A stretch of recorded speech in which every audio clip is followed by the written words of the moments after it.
시작했나요? 네. 반갑습니다. 4월 21일 강의 영상입니다. 지금 3주째인데 지난주 강의 끝나고 어제 확인하니까 또 2명이 수강 포기했어요. 단톡방에서 2명 나와서 확인해 보니까 카페도 나가버리셨어요.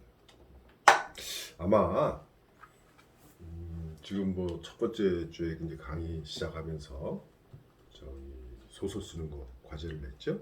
이달 말까지 단편 소설 한 편 제출해라. 그다음에 또 지금 토론 자료 가지고 감상문 쓰고 또 발제자 정하고 발제문 올리고 감상문 써서 올리라 그러니까 부담이 됐을 수도 있죠. 그죠? 예.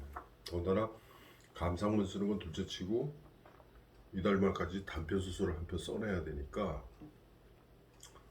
자, 그야말로 초보자들 입장에서는 배운 거 아무것도 없이 지금까지 우리 다 소설들을 많이 읽었다고 하더라도 자기가 직접 소설을 쓴다는 것은 좀 버겁죠. 그러니까 지레짐작으로 이건 내가 어떻게 견뎌낼 수 있을까란 걱정을 한 것이 아닌가 그렇게 생각을 합니다. 그래서 더단 이제 감상문 매주 감상문을 써야 되죠. 그다음에 소설 이달 말까지 또 제출하나 보죠. 아마 부담이 많이 되었던 모양이에요. 저 혼자는 그렇게 생각합니다. 또 그럴 것이 오늘 강의 같은 경우 지난주는 그렇지 않았는데 오늘 강의 같은 경우 지난주에는 꽤 여러 명이 감상문을 올려주셨는데 이번에 오늘 거는 발제자 2분은 발제를 제대로 올리셨어요. 그런데 감상문 올리신 분은 5.5명 0.5는 누구냐면은 김근혜님이 하나만 올리셨어요. 물론 9시간 넘게 지나서 나머지도 올려주셨죠. 그러니까 3시간까지 내린 사람이 발제자 2명, 그 다음에 5.5명. 그럼 나머지 사람들은 안 냈다는 거예요. 감상문을. 그러니까 지금 우리 지난주에 23명, 그 23명 중에서 그러니까 7명 빼고는 안 냈어요. 아무도 안 냈어요. 이게 감상문을 올린 사람이 점점 줄어들었어요. 지난주에 비해서 이번 주 더 줄었어요. 그 정도로 지금 감상문 쓰는 게 좀 버겁다는 거죠. 그런데 그걸 이겨내셔야 돼요. 어차피 소설 창작 지금 부천시민 작가교실 소설 창작 기초반인데 작가교실에 소설 창작 기초반에 수강을 하겠다고 신청을 했을 적에는 글을 쓰겠다는 다짐이 있었겠죠. 글을 써야지, 글 써봐야지, 뭐 이랬겠죠. 그렇게 마음 먹은 그 처음 먹었던 마음, 수강 신청할 때의 그 마음 그대로 그냥 유지하면서 해보세요. 지금 우리 같이 읽고 있는 이 소설 창작 토론 자료집에 수록되어 있는 이 작품들 아까 지난번에 얘기했듯이 이 작품이 뭐 전부 다 초고냐? 아니에요. 어떤 것은 수정작이 있고 어떤 것은 2번, 3번 수정한 작품들이에요. 오늘 공부할 작품 2편 하나는 선과 점이죠. 그리고 또 하나는 어떤 비상인데 이 2 작품 다 어떤 비상은 3번 수정한 거고 선과 점은 2번 수정한 거예요. 그러니까 3번째 작품이에요. 그러니까 그 정도로 이렇게 그 수정을 해서 다시 또 토론을 거치고 또 수정하고 이렇게 해서 만든 작품들이 지금 여러분들이 읽고 있는 이 작품들이에요. 그러니까 제 생각에는 여러분들이 내는 작품들이 여러분들을 무시해서가 아니라 여러분들이 초보자라고 하면은 여러분들이 내는 작품들 이달 말까지 낼 작품들은 지금 우리가 읽고 있는 이 토론 자료집에 실려 있는 작품들보다는 수준이 떨어질 거예요. 그러니까 이거보다 더 못 쓸 텐데 쪽팔려서 어떡하나. 쪽팔릴 게 뭐가 있어요. 다 같은 처지인데. 그리고 여기 지금 토론 자료집에 수록되어 있는 이 작품을 쓴 수강생들 다 그런 과정을 거쳤어요. 그러니까 절대 겁먹지 마세요. 그리고 소설을 써야 되겠다, 써봐야지라는 마음으로 수강 신청을 했다면은 제가 얘기하는 대로 그냥 따라오세요. 따라오시면 돼요. 이런 경우가 있어요. 자료집에 있는 거 단편 두 편을 읽어야죠. 읽고 나서 나름대로 정리를 하고 그것을 자판 두들겨 가지고 감상문을 썼어요. 그런데 시간이 너무 많이 걸린다. 작품 읽고 그것을 감상문을 써가지고 그걸 정리해가지고 글을 만들어서 게시판에 올리는데 시간이 너무 많이 걸린다. 그래서 지금 내가 하는 일이 있는데 도저히 이건 못 따라가겠다. 그거는 어쩔 수 없어요. 그거까지 제가 뭐라 그러진 않아요. 만약에 그렇지 않다면은 해보세요. 뭐 군대식으로 얘기하면은 안 되면 되게 하라. 뭐 그건 아니지만 가능하면 처음에 먹었던 수강 신청할 때 그 먹었던 마음 그거 그대로 유지하면서 그냥 한 발짝 한 발짝 따라오세요. 따라오시면 됩니다. 그리고 죽이 되든 밥이 되든 이달 말까지 작품 한번 내보세요. 이거 쪽팔려서 어떡하냐. 소설도 아니고 이거 아무것도 아니고 이거 욕 많이 먹을 텐데 비판을 많이 받을 텐데 괜찮습니다. 그런 과정을 거쳐서 작품이 나오는 거예요. 만들어가는 거죠.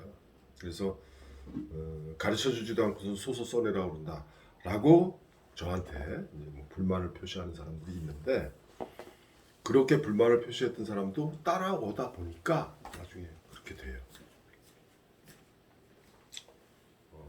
이런 과정을 이겨내면은 나중에 큰 기쁨이 있을 겁니다.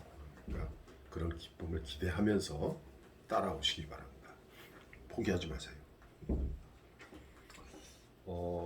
지난번에 제가 자랑을 했었죠.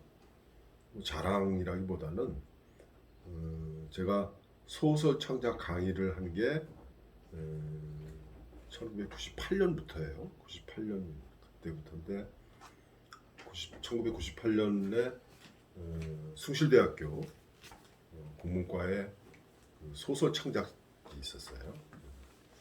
그 강의를 시작으로 해서 그 이후로 지금 대학에서 문예창작과 소설창작, 그 다음에 이런 문화센터에서 하는 거, 그 다음에 뭐 여러 그 기관들이 있어요. 그런 기관들, 문예 아카데미 같은 데서도 소설창작을 쭉 하고 한때는 또 뭐 시창작 강의도 하고 그랬어요. 그런데 어떻거나 소설창작 강의한 게 벌써 지금 99년, 98년, 99년부터니까 지금 벌써 몇 년입니까? 20년이 훌쩍 넘었는데 그 20년 동안에 제 강의를 듣고 사실은 제 강의를 들어서가 아니라 제 강의에 참여해가지고 이렇게 소설을 쓰던 사람들 중에 지금 현재 기존의 소설가로 데뷔해가지고 작품 활동하는 사람들 많아요. 그 중에 저는 한 사람 오늘 제가 좀 광고를 좀 하겠습니다. 이거 지난달에 나왔어요. 이 책이. 여러분들 꼭 이거 한번 사서 한번 읽어보세요. 복사골문, 우리 저 부천의 복사골문학회에 주부토라고 하는 소설 동인이 있었는데 그 소설 동인에서 저를 만났어요. 그리고 부천대학교 평생교육원, 부천대학교 평생교육원이 있는데 그 평생교육원에 소설 창작반이 있었어요. 거기에 또 이제 수강 신청을 해가지고 거기 돈을 꽤 많이 냈어요. 돈을 내고 와가지고 참여해서 같이 저기 이 작품을 여러분들 지금 하듯이 그렇게 작품을 썼어요. 그 부천대학교 평생교육원 소설 창작반에 그때 인원이 6명밖에 안 됐는데 그 6명 중에 지금 현재 4명이 작가로 활동하고 있어요. 4명이. 그 중에 한 분은 지금 작가회의 부천지부 소설문화위원장이에요. 지금. 그렇게 많이 컸습니다. 요거 한번 읽어보세요. 이거 최희영 장편소설 1862. 최희영입니다. 아이고 최희영 장편소설입니다. 최희영 장편소설 1862. 1862가 이게 1862 이렇게 되는데 요 1862가 저거예요. 저 진주 밀란이 일어난 해예요. 그래서 이 진주 밀란을 다룬 역사 소설입니다. 역사 소설. 자, 그래서 이 뒤에다가 제가 해설을 또 붙여놨는데 이거 한번 읽어보세요. 그렇게 생각하면 되겠죠? 여러분들의 선배다 생각하고 선배다. 선배가 이병건 선생님의 소설 창작 교실에 같이 참여해가지고 소설을 여러분들처럼 써서내고 토론을 거쳐서 수정하고 그리고 몇 번을 거치면서 작가로 데뷔하고 지금 장편 소설 요거 세 번째 장편 소설이에요. 대단하죠. 여러분들도 그렇게 될 수 있습니다. 그러니까 걱정하지 마시고 포기하지 마시고 꾸준히 쓰도록 하세요.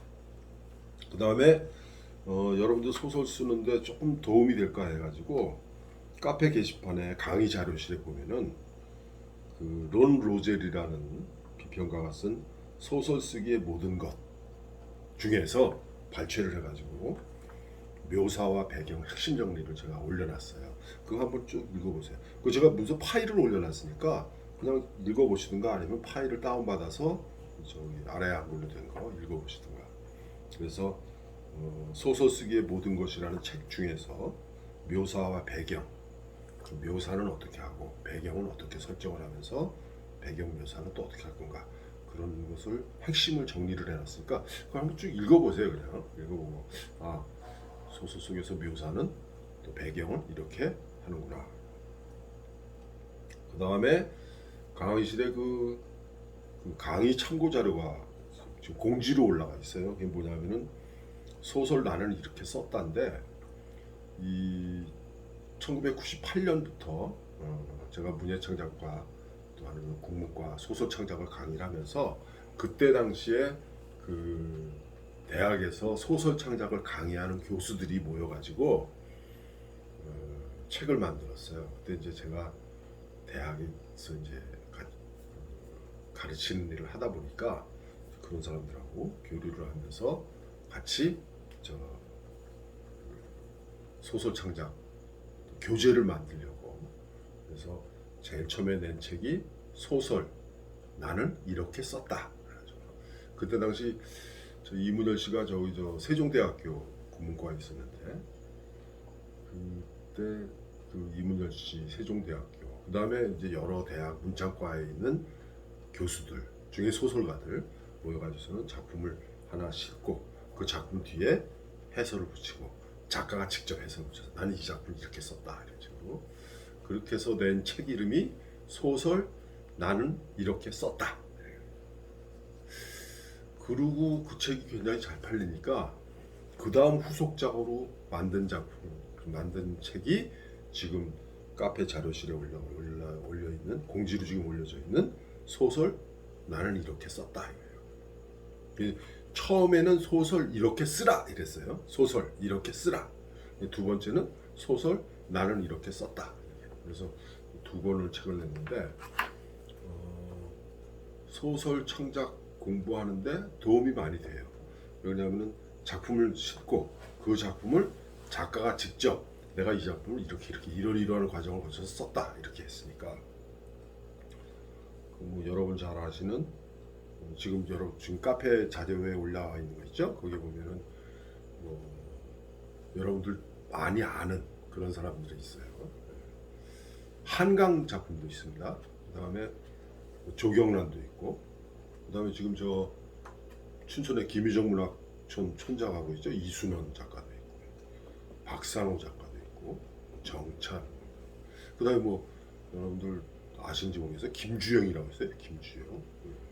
그 다음에 구인환, 그 다음에 하근찬 이렇게 여러 사람들이 있으니까 그러니까 그 50년대 말에 데뷔한 사람부터 90년대 데뷔한 사람까지 이렇게 다 망라해가지고 책을 묶어놓으니까 소설 나는 이렇게 썼다. 지금 강의 참고 자료로 올라가 있습니다. 이 책은 구입해서 참고를 보세요. 상동도서관에 빨리 가서 신청하세요. 있습니다. 상동도서관에 제가 2권인가 3권을 갖다 놓은 것 같은데 빌려서 보도록 하세요.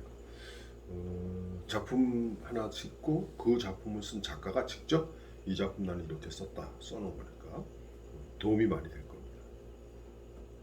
그 다음에 조금 전에 소개한 최희영 장편 소설 1862 이것도 한번 읽어보시고 이병수 선생님한테 강의를 듣고 작가가 돼가지고 이렇게 장편 소설도 썼구나, 내 선배구나 이렇게 생각하시면 될 겁니다. 출석하고 뭐 저 과제 제출하는 거 다 체크를 하고 있습니다만 오늘도 단톡방에 표시 안 한 사람들이 있을 겁니다. 지금 강의 영상 잠깐 멈추고 가서 표시를 해놓으세요. 나왔습니다.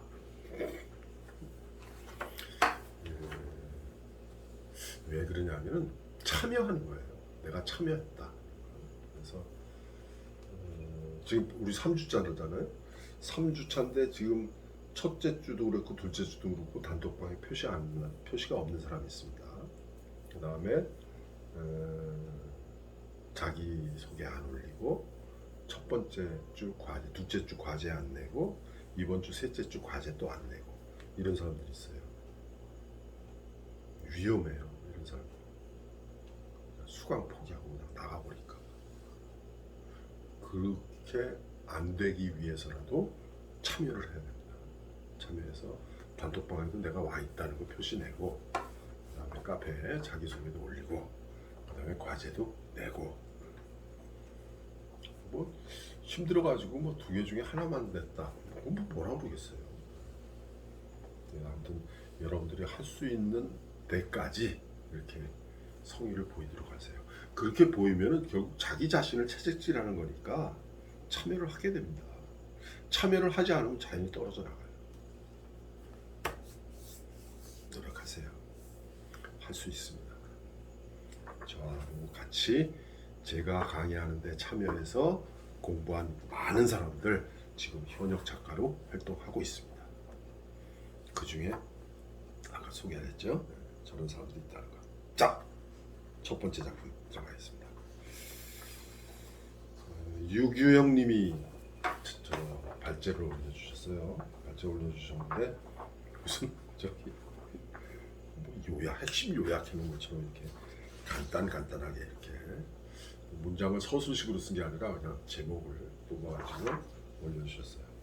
우선 줄거리부터 참 간단하죠. 간단하게 해주셨는데, 남편이 월악산에서 심장병으로 죽었다. 주인공은 남편과 만남, 집안 상황, 유한양에 입사했던 시절을 회상하고 8년 동안 복지관 급식 봉사를 하던 중 치매 증상이 나타나며 주변 사람들이나 가족과 발생하는 이야기라고 정리를 했어요. 사실 발제하시는 분은 줄거리를 좀 자세하게 올리시는 게 좋아요. 발제자는. 왜냐하면 감상문 쓰는 사람이 감상을 쓸 적에 나름대로 줄거리를 정리를 하겠죠. 하는데 자기가 감상을 쓰는 사람이 자기가 줄거리를 정리한 것하고 발제자가 올려놓은 줄거리를 보면서 나는 이 부분을 놓쳤구나 이런 걸 느낄 수가 있어요. 그리고 지난주에 말씀드렸듯이 줄거리 써놓은 거 보면은 이 사람이 이 작품을 어떤 방향으로 읽었는가를 저는 알 수가 있거든요. 그래서 가능하면은 발제자는 줄거리를 좀 길게 써주세요. 자세하게 이렇게 써주시면 아주 좋을 거예요. 줄거리 뭐 그렇게 있고, 그다음에 등장인물을 쭉 해주셨는데 화자 이해숙이라고 그러죠. 그다음 남편이 이름은 안 나와요. 그냥 그 양반 먼저 그렇죠. 그다음 작은 아들 대학 교수로 있다는데 서대기로 돼 있어요. 그 다음에 큰 아들 내외 나오고 복지관의 영양사 나오죠. 그 다음에 뭐 주변 사람들 뭐 201호, 505, 그 다음에 뭐 숙자라고 불리는 사람 이렇게 여러 인물들이 나오는데 그 인물들 그냥 소개만 했어요. 사실은 중요한 인물은 화자 이해숙하고 작은 아들이죠. 구성 및 표현에서 1인칭 시점 소설로 등장인물이 단순합니다. 큰아들이나 며느리들의 역할이 드러나지 않는다. 그렇죠. 둘째 아들은 나오지만 둘째 며느리, 그 다음에 큰아들과 큰며느리 역할이 좀 미미해요. 물론 이제 저 차례 지내러 왔다가 뭐 저 옥신각신 뭐 다투고 그리고서는 삐져가지고 가버리고 나서 그런 얘기 나오지만 그런 것이 좀 더 장황하게, 좀 자세하게 묘사가 되는 또 사건이 또 달라지겠죠. 그 다음에 주인공이 주도적으로 진술에 의하여 소설이 전개된다. 이건 1인칭 시점이니까 그럴 수밖에 없죠. 더군다나 1인칭 관찰자도 아니고 1인칭 주인공 시점이니까 당연히 이 소설은 주인공이 주도적으로 진술을 하게 되죠. 1인칭 주인공 시점으로 쓸 때의 장점과 단점이 있습니다. 여기 이제 여러분들 감상을 이렇게 읽다 보면은 그런 단점으로 지적하신 분도 있고 장점으로 지적하신 분들이 있어요. 1인칭 주인공 시점에서. 그거는 이제 뒤에 가서 자세히 나올 겁니다. 그 다음에 작품 감상을 지금 유기영님은 어떻게 써주셨냐면은 심층적인 치매 증상의 도출이 어렵다. 왜 그럴까? 1인칭 주인공 시점이니까. 내가 지금 치매에 걸렸는데 치매에 걸린 내가 내 얘기를 하는 거예요. 그러면은 치매에 걸린 내가 내 얘기를 하는 것을 독자들이 보고 읽고 이 사람이 진짜 치매에 걸렸는가를 파악할 수 있겠는가? 힘들죠. 당연합니다. 그 다음에 주인공과 주변 인물들과 야기되는 갈등도 일반적인 일이 돼버린 거예요. 그러니까 주인공과 주변 인물들과 야기되는 갈등도 치매에 걸린 내가 내 입장에서 얘기를 하니까 굉장히 일반적인 일이 돼버린 거예요. 이게 치매에서부터 비롯된 것인지 아니면은 좀 다른 건지. 치매를 한자로 쓰면은 이게 지금 제목은 선과 점이지만 치매를 한자로 쓰면은 이 참 한자가 참 묘한 게 한자로 보면 그 뜻이 다 나오죠. 일단 이렇게 되죠. 이건 병이에요. 이건 병이 있다는 거예요. 병. 어떤 병이냐면은 이런 병이에요.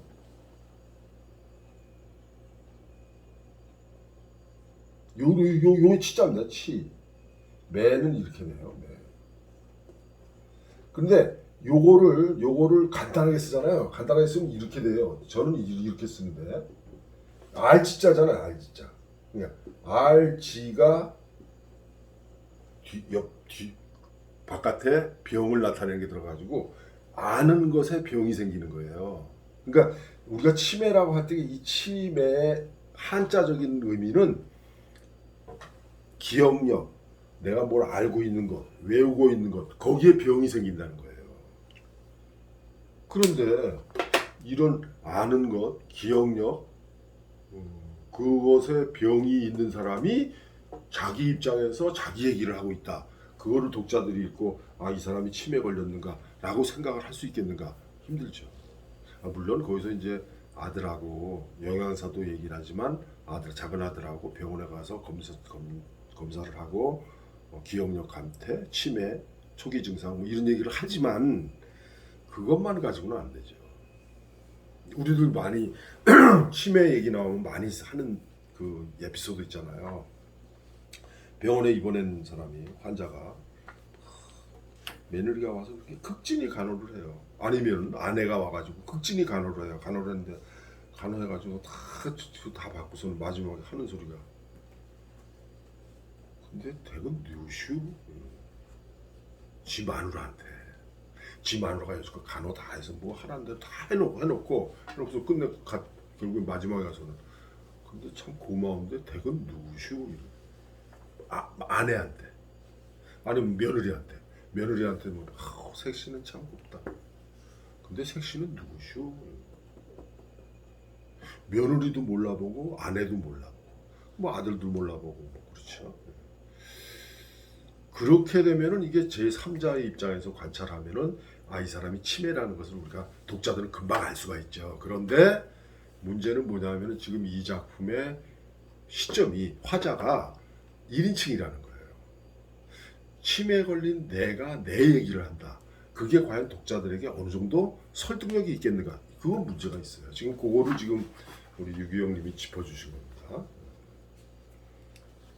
그래서 화자가 작은 아들로 하는 3인칭이나 아니면 전지적 작가 시점으로 하는 것이 치매 환자의 묘사를 디테일하게 할 수 있고 갈등도 여러 상황이 전개될 것이다 라고 유규영님이 딱 지적을 하셨는데, 이 지적은 굉장히 정확한 지적이에요.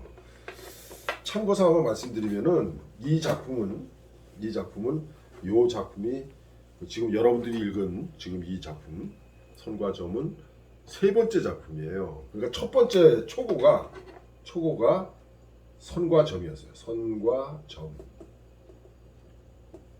요때 주인공이 화자가 누구냐면, 요때 화자는 둘째 아들이에요. 둘째 아들 입장에서 1인칭으로 썼어요. 그러니까 둘째 아들이 나를 해가지고 요거 1인칭으로 이렇게 썼어요. 그다음 두 번째 이거 수정해라 그랬더니 뭐라 하냐면 제목을 합가 이랬어요. 합가. 집 합치는 거잖아요, 그죠? 그러니까 어머니가 이제 치매에 걸려가지고 둘째 아들하고 합칠 건가, 맏아들하고 합칠 건가, 그 합가의 문제를 다루고요. 요 때는 요 3인칭이었어요. 3인칭 서술이었어요. 3인칭으로 서술됐어요. 그러니까 작가 관찰자 시점으로. 뭐 전지적 작가가 비슷하죠. 그 다음에 세 번째 작품이 지금 다시 제목을 선과 점이라고 그래가지고 1인칭 주인공 시점으로 했어요. 요때는 화자가 둘째 아들이니까 요거는 뭐예요? 1인칭 관찰자 시점이죠. 관찰자.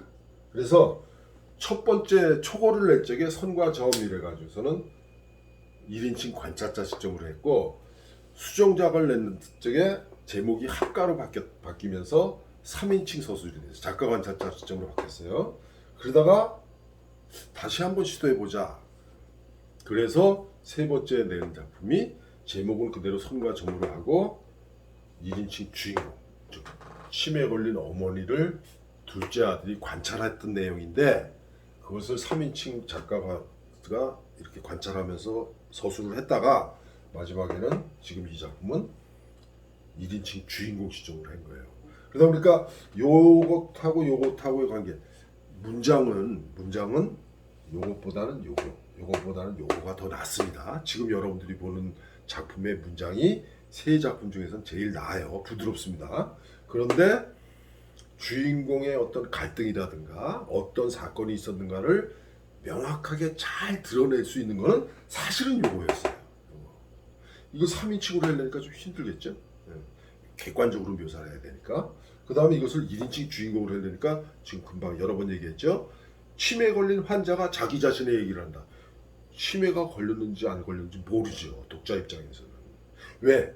자기 입장에서 다 얘기를 하니까. 그러니까 모든 사람들이 자기를 모함하는 것처럼 얘기를 할 거 아니에요. 그러니까 치매라는 걸 몰라요. 그러니까 치매라는 것을 정확하게 얘기하기 위해서는 1인칭 관찰자나 3인칭이 낫죠. 그런데 이것을 치매 걸린 환자 입장에서 1인칭 주인공 시점으로 썼을 적에는 어떤 효과가 있을까라고 생각하면서 작품을 수정했던 거예요. 그것을 감안합니다. 물론 저는 제일 좋은 거는 이 첫 번째 작품이었어요. 첫 번째 작품. 근데 이제 지적을 하면서 많은 수강생들이 이런저런 얘기를 하니까 그 얘기를 참고를 해가지고 이렇게 고쳐놓은 겁니다. 시점을 달리해가지고 그런 걸 좀 기억하시고. 그래서 여러분들이 볼 쪽에는 조금 이렇게 의문점이 있고 얘가 좀 어색하다라는 그 부분이 사실은 이 첫 번째, 두 번째 거를 이제 읽어보면은 드러나요. 근데 저는 이걸 다 알고 있는 입장에서 이 세 번째 이 작품을 가지고 얘기를 하려니까 저는 뻔히 알고 있는 거지만 여러분들 입장에서는 다르죠. 의문이 들 겁니다.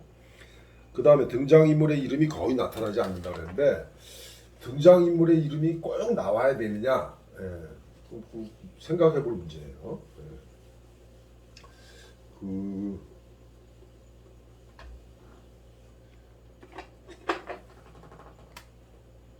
등장인물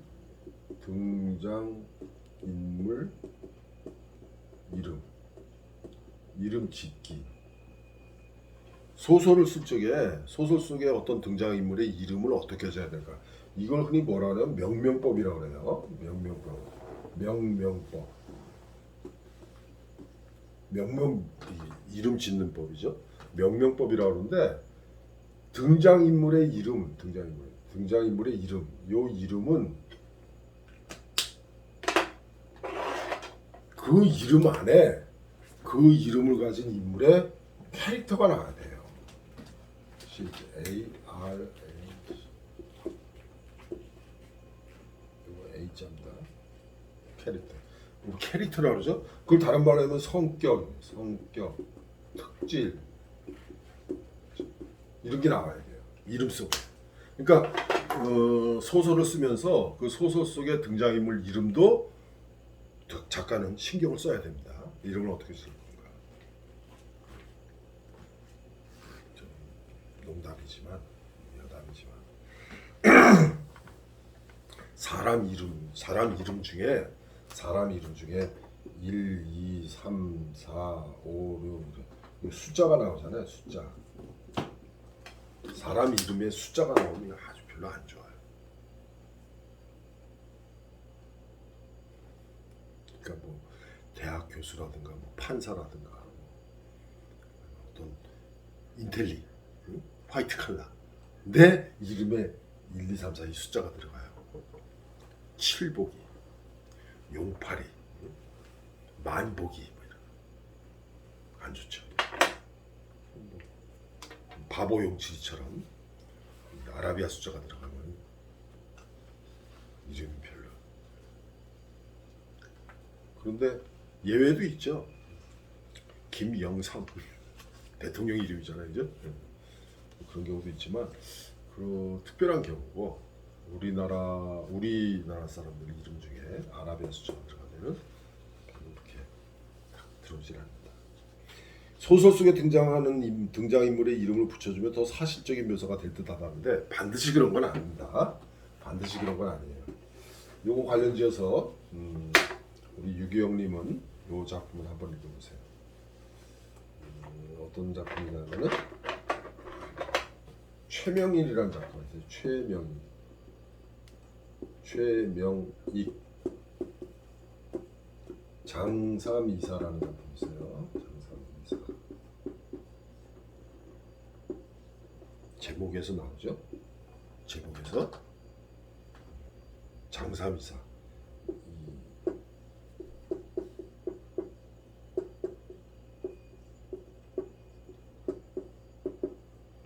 장씨 3명하고 이씨 4명. 예? 무슨 뜻이에요? 그냥 보통 사람들이에요. 이 장삼이사라는 작품, 최명익이 쓴 작품에는 인물이 어떻게 되냐면 1인칭 주인공 시절인데 나예요. 나가 소설하는 거야. 그런데 그 소설 속에 나오는 인물 이름이 전부 다 뭐냐? 예. 나, 신사, 여인, 단꼬바지, 가죽 재킷, 촌마누라 이렇게 돼 있어요. 그 이름이 안 나오고 그냥 그 사람의 외형적인 특질 그것만 가지고 이야기를 다 해요. 그러니까 그 이름 속에 지금 저 장삼이사라는 소설 속에 등장하는 인물들의 이름이 그대로 그 사람의 특징을 다 나타내는 거예요. 그러니까 꼭 뭐 홍길동이라든가 뭐 최명익이라든가 뭐 이병렬이라든가 이렇게 이름을 정하는 게 아니라 그 사람의 외형적 특질을 그 사람의 인물 이름으로 그냥 서술해 버리는 거예요. 어떻게 돼 있어요? 나, 신사, 여인, 촌마누라, 단꼬바지, 가죽 재킷 뭐 이런 식으로 한번 읽어보세요. 최명희 장삼이사 재밌습니다.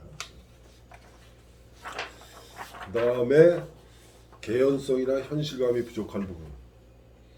주인공에 대한 정보가 너무 부족하죠. 내가 내 얘기를 하면서 나에 대해서 좀 자세하게 이야기를 해줘야 되는데 그러지 못했어요. 그 다음에 유한양행 입사 지원하는 친구 따라갔다가 화자가 면접 보는 사건. 근데 유기영님은 이런 거 아실 텐데 지금 소설 속의 그 배경이 60년대 아니에요. 60년대는 이랬어요. 친구 따라보고 가지고 저 영화 배우들 중에서도 있죠. 탤런트 중에서도 가수 중에서도 친구가 뭐 저 면접 본다고 그래서 친구가 뭐 저 그 응시해가지고 갔다가 나도 한번 가서 그냥 같이 해가지고 지가 덜컥 돼가지고 탤런트에서도 여러 명 있어요. 60년대는 그랬어요. 요즘도 이런 경우 있을 거예요. 그런데 60년대는 아주 흔했죠. 좋은 사람. 그래서 그 다음에 또 남편이 월악산에서 죽은 것은 큰 사건인데 심장마비로 죽은 사실만 언급됐다. 이 부분은 이제 여러 사람들이 지적을 하는데 자꾸 빨간 모자 얘기가 나오잖아요. 나중에 뒤에 이제 감상문에 나오는데 그 빨간 모자를 바로 옆집 아줌마가 준 거예요. 거기에 대한 어떤 질투 이런 게 나오는 것 같으면서 안 나오고 물론 막장 드라마로 빠지지 않은 건 다행이지만 그 빨간 모자 왜 빨간색이 자꾸 여러 번 나오죠? 지난주에 패턴이란 말이죠. 빨간 게 자꾸 몇 번 나오는데 이게 과연 무슨 의미일까? 없어요. 의미가 없어요. 그래서 문제입니다. 지난주에 40분 넘으면 안 된다고 얘기했는데 40분 넘으면 유튜브에 안 올라간다 이게 아니라 지금 영상 찍는 게 이게 여러분들 흔히 얘기하는 스마트폰으로 찍고 있거든요. 그 스마트폰의 용량에 따라서 다르겠지만 40분이 넘었으면은 영상 녹화된 파일이 싹 바뀌어버려요. 자동으로 바뀌면서 소리가 이중으로 들려버립니다. 그래서 제가 뭐라고 말을 하는 입 모양이 나오는데 소리는 나중에 들리고 이런 경우가 생겨요. 그래서 그것을 방지하기 위해서 가능하면은 35분에 자르라. 아무리 늦어도 40분에 전에 끊어야 된다. 첫 번째 영상은 여기서 끊겠습니다. 이해해 주시고 다음 영상에서 만나겠습니다.